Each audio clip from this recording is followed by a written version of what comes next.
नमस्कार, आप देख रहे हैं आर्या न्यूज। मैं हूं आपके साथ पल्लवी सिंह। रुक करेंगे मध्य प्रदेश और छत्तीसगढ़ से जुड़ी कुछ बड़ी खबरों की ओर।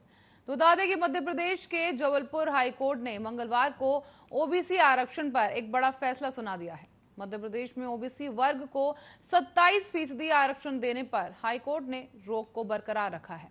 बता दें कि जबलपुर हाईकोर्ट ने साफ कर दिया है कि फिलहाल ओबीसी वर्ग को पहले की तरह 14% आरक्षण ही दिया जा सकेगा। मामले पर सुनवाई के दौरान राज्य सरकार की ओर से यह भी कहा गया कि प्रदेश में कोरोना की तीसरी लहर के मद्देनजर डॉक्टर्स की नियुक्ति जरूरी है। इस पर हाईकोर्ट ने राज्य सरकार को आदेश दिया है कि वो मेरिट लिस्ट तो 27% ओबीसी आरक्षण के हिसाब से बना सकती है, लेकिन डॉक्टर्स की नियुक्ति में 14% ओबीसी आरक्षण ही दिया जा सकेगा।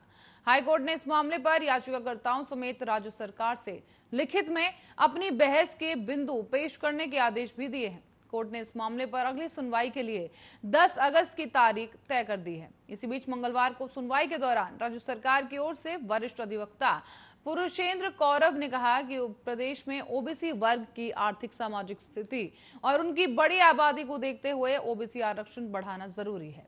हालांकि याचिकाकर्ताओं की ओर से यह भी कहा गया कि सुप्रीम कोर्ट के जजमेंट के मुताबिक किसी भी स्थिति में आरक्षण 50% से ज्यादा नहीं हो सकता है।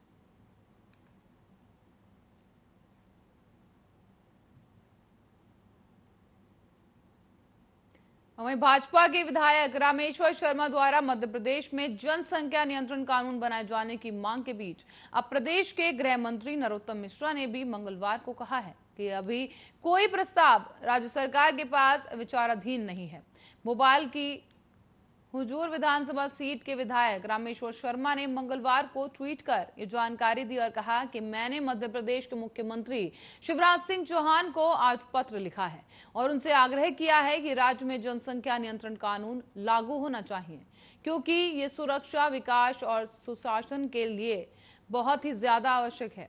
साथ ही उन्होंने कहा कि बढ़ती हुई जनसंख्या प्रदेश के विकास, सुरक्षा, संसाधन और सुरक्षा के लिए सबसे बड़ी चुनौती है। हालांकि इस बारे में पूछे जाने पर प्रदेश के गृह मंत्री नरोत्तम मिश्रा ने जनसंख्या नियंत्रण से संबंधित जारी चर्चाओं पर विराम लगाते हुए कहा कि अभी कोई प्रस्ताव सरकार के पास विचाराधीन नहीं है। तो वहीं भोपाल मध्य सीट से कांग्रेस विधायक आरिफ मसूद ने भी आरोप लगाया कि जनसंख्या नियंत्रण कानून की मांग इसलिए की जा रही है क्योंकि ये राष्ट्रीय स्वयंसेवक संघ का एजेंडा है।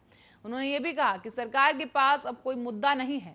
ऐसे में भाजपा लोगों को ये बताना चाहती है कि मुस्लिम तबका तेजी के साथ आगे बढ़ रहा है और इसे रोको। सरकार कोरोना वायरस महामारी में लोगों की जान बचाने में विफल साबित हुई, इसीलिए भी ऐसी बातें कर रही है।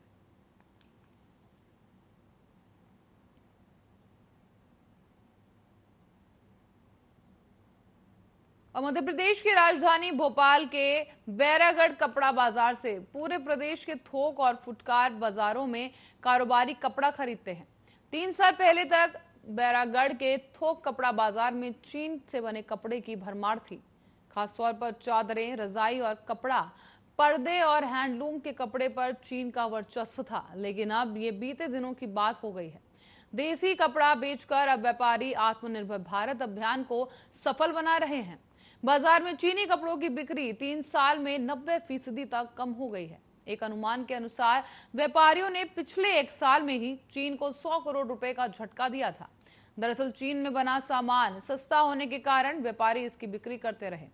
ग्राहक भी सस्ता माल होने के कारण पहले ये नहीं देखते थे कि इसका उत्पादन कहाँ हुआ है और इसकी खरीद फरोख्त का क्या परिणाम हो सकता है। लेकिन अब न केवल व्यापारी बल्कि ग्राहक भी ये समझने लगे हैं कि भारत में बनी वस्तुएं खरीद कर ही हम देश को आत्मनिर्भर बना सकते हैं। भारत के प्रति चीन के नकारात्मक रवैये को देखते हुए लोग अब स्वप्रेरणा से भारत में निर्मित सामान खरीदने लगे हैं और इसका असर कपड़ा बाजार पर भी साफ तौर पर नजर आ रहा है। हालांकि चीन से माल की आवक बंद नहीं हुई है और इसकी खपत कम हो गई है।